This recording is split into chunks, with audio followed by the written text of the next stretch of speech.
Speed first, live to race, battle to the end. Winning is our destiny. 就能在这个奇幻国度里放飞想象，请接受我们的邀请。This ride is frequently our answer when people ask us, what's your favorite roller coaster? Or what is objectively the best roller coaster you've ridden? And we're talking about TRON Lightcycle Power Run at Shanghai Disneyland, which is this week's Coaster Kings A through Z Minisode for the letter T. So TRON Lightcycle Power Run opened on June 16th of 2016 along the rest of Shanghai Disneyland Resort in the Pudong district of Shanghai in the People's Republic of China. TRON is Disney's fastest roller coaster. It travels 95.4 kilometers per hour or 59.3 miles per hour at its fastest, following a linear induction launch. It's also 3,169.3 feet long or 966 meters in length. It has a maximum height of 23.8 meters or 78.1 feet. Sounds like interesting. I didn't realize it was quite this long. It's like as long as Rock and Roller Coaster. And it doesn't feel. It doesn't feel nearly as long, but it's funny. Maybe because like the giant the drawn out beginning of the ride, perhaps. Yeah. Kind of crazy. So yeah, it was developed. Speaking of Rock and Roller Coaster, it was developed by Vekoma for Disney Imagineering. TRON is a reimagined take on Vekoma's old booster bike product, example of which exists in Toverland in the Netherlands, booster bike, and Flamingoland in the UK has Velocity, Chamlang Paradise in Guangzhou has Motobike Coaster. These are all examples of the original Vekoma motorbike product. This ride's loosely based on Disney's Tron Legacy film, which came out in 2010. The ride features a striking aesthetic centered around complex lighting schemes and sleek futuristic architecture. Daft Punk and composer Joseph Trapanese reprised their roles as music curators for the Tron Legacy film to provide articulated selections from the film's soundtrack for the coaster's queue, station, and onboard audio. Now, the cool thing about the ride premise is that we've enlisted in a new game. So when you enter the ride, you are Team Blue, and you enter the digital frontier, or as we call it, the grid. And then, the whole story kind of takes place on the grid once you enter the queue. So we're enlisting in a new game on the grid, and unlike the light cycle game from the movies, this new game called Power Run involves competing in teams to pass through a series of light gates, and whichever team passes through all 8 light gates at first wins. Obviously that kind of goes into the whole story of like we have to work together as a team, because otherwise you're going to lose, and the whole queue kind of builds up completely to the point where the train dispatches, and it really carefully explores the whole story of like, all right, well, these are different teams competing against each other. This is what happens if you don't win. It's quite dark. It's clever that they came up with this game that involves the motorcycles moving in teams, because obviously you have the ride system is a roller coaster train. There was no way for them to like feasibly recreate the. And in the movie, there's like a really important part where like they decide to move together as a pack, otherwise they're never gonna win. Team. Yeah. So yeah, it's a clever way for them to make this story for this ride make sense, while applying a practical method for making it a roller coaster. The riders, upon entering the queue, are digitized into programs, and everyone receives their own personal light disc, which is mounted to the back of the restraint system, which per the film contains the data of the assigned program. So you are now the program, you have your disc, the disc is on the back of the light cycle. If your disc is compromised, or if your program is damaged or loses the game, you die. Those are the stakes. This is the consequence for losing the Power Run, is you die. Which is, again, a very, very dark theme for Disney. For anything, really. In Shanghai Disney, it's really true, because you have your queue, which exists out of a lot of different scenes. The first scene being that you're being digitized by the giant digital machine thingy is. That's probably a really official great word for it, and I completely don't even know. Despite being a pretty big TRON fan. And then you walk between a set of light walls that kind of simulates you entering the grid. And then you enter a pre-show room, which has a giant glass wall that looks like just a big screen, and then the screen disappears as part of like this little pre-show, and then the train launches towards the glass, towards you. Then you enter the launch bay where Sam Flynn's light disc is, that powers the launch tunnel via story, which I didn't even realize until Disney put a video out. Oh yeah, that's right.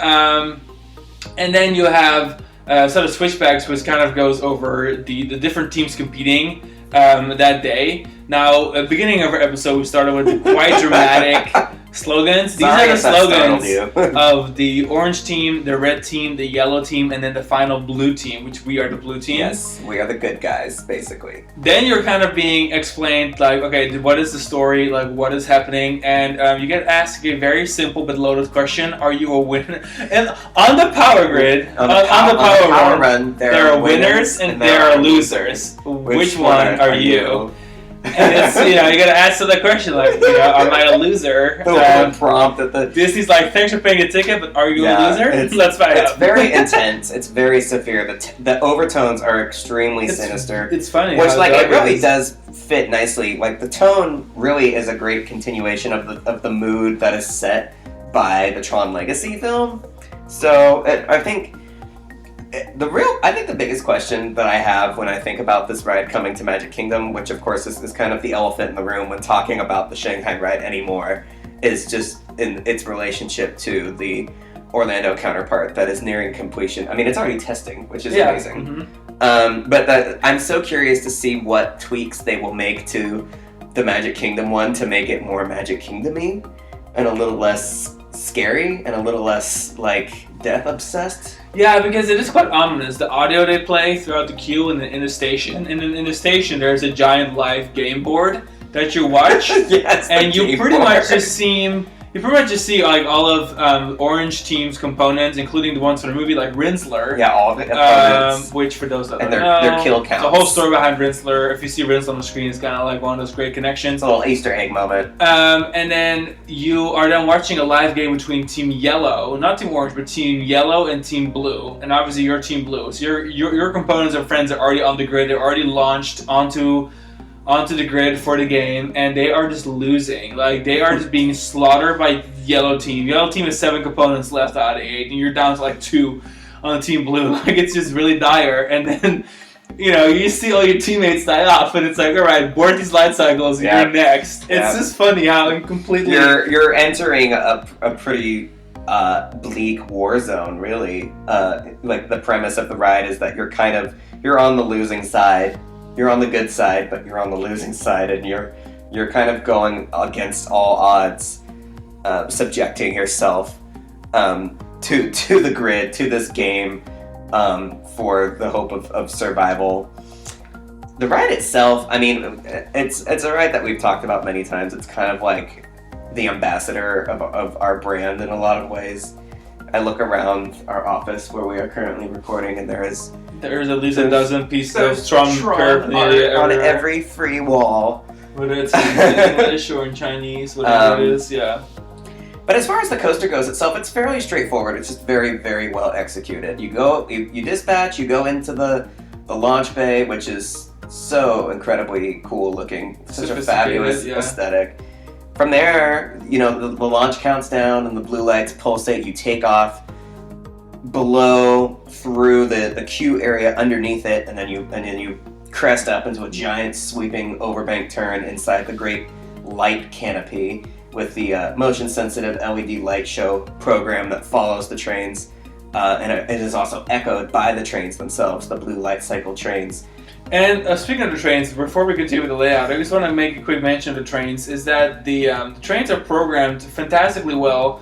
Audio-wise, obviously they has the soundtrack on there, but also they just sound like these motorcycles. Yeah. And then the lights on the vehicles change every time you go through one of the special effects. Yeah, there are quite a few special effects on there. I'm not going to give all of them away, but they do really pulsate. So once you get into the show building, that's when you have your first of the light gates, of the 8 light gates. And every time you go through a light gate or you go through a power ramp, which is a couple of arrows that speed up the train thematically and realistically, it's all graphic power. Yeah. But, and every time you scroll through either a light gate or you go through those little power ramps, There's this like it's like a little speed up noise that it makes at the vehicle, and then the whole train is pulsate. So every time a car literally goes through it, one of the 8 cars on the train, it makes that, or 7 I guess, it makes that noise. It's really cool. It's such a feast for each and every one of your senses. The show building is still just the most stunning ride show building for a roller coaster you could ever. It's really impressive how they stack the whole ride layout, and it's three mid-course brake runs all on top of each other. Inside this show building, it uses mirrors and suspended effects and like black light effects, and somehow it's almost like there is no other coaster track and supports in there. It's almost like you're in this uninterrupted world. Intimate. Really interesting how you build it. And as soon as the final sequence, which uses some amazing projection mapping, there's some really great details unfolding in your story as the roller coaster's happening, and it happens as you're riding. It's not like the ride stops like for show scenes the way a ride like Gringotts, for example, does. The story's happening around you, and the ride does not stop. And then once you exit the show building, you hit the final brakes. I mean, the next train is right behind you. It all resets as quickly as it triggers, which is how this ride can, you could pretty much send a train through the gravity building every like 40 seconds or so. But yeah, this ride is so much of what we love about doing this in general. It's a great encapsulation of what makes a great themed experience, what makes a great storytelling attraction. And it happens to just be a really banging roller coaster that's like just really enjoyable in its own right. It's just nice because, especially myself, I've been very particularly interested in this franchise years prior to the coaster even really being considered. And then when they announced it for Shanghai, which is one of those like really exciting projects, and then Alex went to ride it, and eventually I came with him, and we did Shanghai together like a year later. It was one of those full circle moments because I'm just personally a big TRON fan. Aesthetically, but also the movie, and obviously it was the perfect kind of franchise for a for a motorbike coaster. And now it is a full circle moment. And one thing that is really magical about this ride is not quite like knowing the franchise, but not quite understanding what's going on in this new story because it is all in Mandarin. There is not an English word on this ride. Like the whole thing is Mandarin. There's a couple of pre-show sections where there's English translation either like on a poster or English translation on the screen, but for the majority of the ride, like vast majority of the experience, you have to look at visual cues and like your basic Mandarin understanding of like counting. Like I know they're counting all the gates, and I know there's like celebratory statements and kind of like more suspenseful statements along the ride. But I don't exactly know what they're saying the entire time, and I would kind of maybe someone who wants to translate it, like shoot us a message and kind of especially really curious, the ending dialogue. You hit the final brakes and there's a prologue 2 minutes at the end. You're like, oh my god, what are they saying? It's probably either really interesting or it could be like it's all about like disembarking. Yeah, exactly. Not forgetting any items in a little cubby right in front of you, which I have done. But it just sounds so cool. Oh yeah, I do recall that. But then we're gonna get the Magic Kingdom version, which will be really interesting, just to see like, okay, even if the dialogue is the same, what are they saying? Or like, is it gonna be really weird riding Tron and having it in English? Because the entire ride is narrated. The mystery of it. When you don't speak the language, it's almost like an atmospheric kind of situation. Because it's, adds to the suspense and the mystery. But if it's gonna be all in English, and they're just gonna like pretty much announce every second of the ride, like, okay, we're getting ready to launch. We're launching in 3, 2, 1, because I know it counts down. Yeah. And like, all right, great, launching. Okay, we're on the grid. All right, first power gate. Watch out, second power gate. Oh no, the opponent team. Here's what's gonna happen. It's gonna be so awkward. You're gonna fly into the final brakes, and the prologue, it's gonna be, oh, you won! I would really Thanks for coming to Magic Kingdom! I really would rather not. But yeah, we're excited for that. Overall, it's one of our favorite rides. It's in our top 3 in the world. It used to be number 1 for a minute, but now we're also big fans of Hyperspace. Number 1. So it's hard, but we're just big Disney coaster fans because once Disney builds a really good coaster and they add that like really thick layer of theming and storytelling up on top of it, and all the lights. I'm sorry, Giga fans. It's just one of those things where like I just like the complete package even more than a good thrill ride. Yeah. And that's why Tron ranks so high for us. Yes. And with that, we'll round up this week's Minisode, Coaster Kings A through Z. That was letter T. Next week we're back with either Sven or Ian. I don't even exactly know. But they'll take over again for us. Make sure to check out all of our recent full-length episodes. Visit thecoastykings.com. Buy yourself some merch. And we're going to be tripping around Europe this week. So thank you for virtually joining us on our social media. And we'll catch you on the next episode. All right, bye. Bye.